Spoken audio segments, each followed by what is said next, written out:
লুণ্ঠন করেছে, মানুষের পর ফ্যাসিবাদ দফায় দফায় চাপিয়ে দিয়েছে। এই মতলববাজ রাজনীতির এখন কবর রচনার সুযোগ এসেছে। 12 তারিখের এই নির্বাচন কোন সাধারণ নির্বাচন না। স্বাধীনতার পর থেকে 54টি বছর যারা জাতির সাথে ধোঁকাবাজি করেছে, বিশ্বাসঘাতকতা করেছে, বেঈমানি করেছে, এদেরকে লাল কার্ড দেখানোর নির্বাচন। এই নির্বাচনে এদেরকে বলতে হবে এনাফ ইজ এনাফ, অনেক হয়েছে, এখন রাজনৈতিক ময়দান থেকে সরে যাও।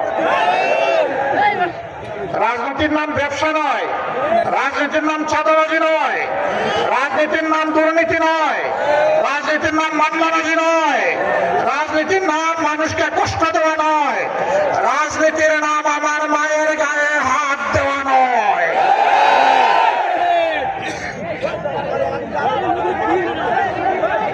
এই অপরাজনীতির অবসান আমরা ঘটাবো ইনশাআল্লাহ। আগামী 13 তারিখ মহান আল্লাহ রাব্বুল আলামিনের দরবারে আরজ করি, বাংলাদেশের পূর্ব আকাশে যেন একটা নতুন সূর্যের উদয় তিনি ঘটান। 12 তারিখ নির্ধারণ করে দিবে ইনশাআল্লাহ 13 তারিখের সূর্যের, নতুন সূর্যের ভাগ্য। আমরা যৌবন এবং তারুণ্য দীপ্ত একটা বাংলাদেশ গড়তে চাই। তরুণরা প্রস্তুত? প্রস্তুত? প্রস্তুত? ইনশাআল্লাহ তোমাদের হাতে আমরা বাংলাদেশ তুলে দেব।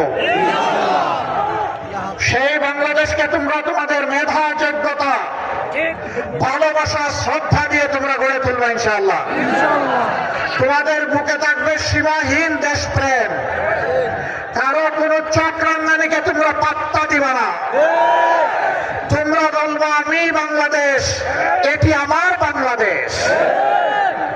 আমরা সেই বাংলাদেশ গড়ে তোমাদের হাতে তুলে দিতে চাই। আমরা বেকার ভাতা তোমাদের হাতে দিয়ে তোমাদেরকে অপমান করতে চাই না। তোমাদেরকে শিক্ষা প্রশিক্ষণ দিয়ে তোমাদের হাতকে মজবুত করে এক একজনকে দেশ করার ইঞ্জিনিয়ার, কারিগর, আর্কিটেক্ট বানিয়ে তোমাদের হাতে বাংলাদেশ তুলে দেব। বলবো যাও এখন বাংলাদেশ গড়ো। বাংলাদেশ নামক উড়োজাহাজের ককপিটে পাইলটের ড্রাইভিং সিটে তোমাদেরকে বসিয়ে দেব। তোমরা সেই উড়োজাহাজ নিয়ে সামনের দিকে উঠতে থাকবা ইনশাআল্লাহ। আমরা সেদিন প্যাসেঞ্জার সিটে বসে বসে তোমাদের জন্য দোয়া করব। এই বাংলাদেশ যুবকরা চাও? আলহামদুলিল্লাহ।